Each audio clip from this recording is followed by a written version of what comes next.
Hey folks, remember when Trump's Department of Justice raided the Fulton County Election Commission back a couple of days ago? And remember that murky figure that was lurking in the background? None other than Director of National Intelligence, Tulsi Gabbard. This is the same Tulsi Gabbard who, as a member of Congress in 2017, made a secret visit to Syria, where she met secretly with Syrian dictator Bashar Assad, who was and still is a close ally of Putin. So now the Wall Street Journal has revealed that 8 months ago, a whistleblower complaint was lodged against Tulsi Gabbard. They write that a U.S. intelligence official has alleged wrongdoing by Director of National Intelligence Tulsi Gabbard in a whistleblower complaint that is so highly classified it has sparked months of wrangling over how to share it with Congress. A cloak and dagger mystery reminiscent of a John le Carré novel is swirling around the complaint, which is said to be locked in a safe. Disclosure of its contents could cause, quote, grave damage to national security, end quote, one official said. It also implicates another another federal agency beyond Gabbard's and raises potential claims of executive privilege. How does that relate to Gabbard's presence at the Fulton County Election Commission raid? Well, the Daily Beast, in a follow-up to the Wall Street Journal article, wrote the following.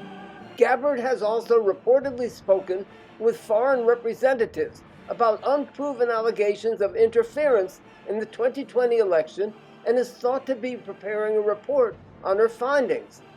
They go on to quote somebody from Gabbard's office talking about Trump's directive to secure our elections, and DNI Gabbard has and will continue to take actions within her authorities alongside our interagency partners. In other words, remember Trump's lie that Venezuela helped Biden rig and steal the U.S. elections in 2020?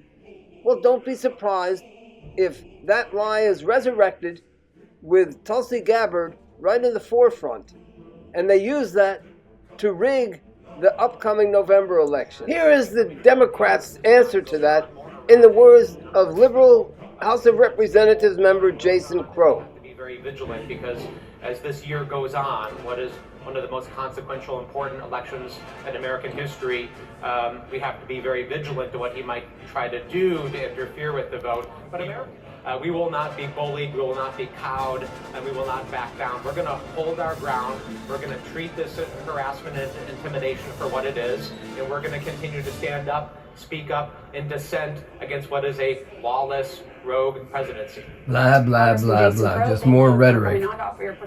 The posturing of liberal Democrats like Jason Crow will not stop them.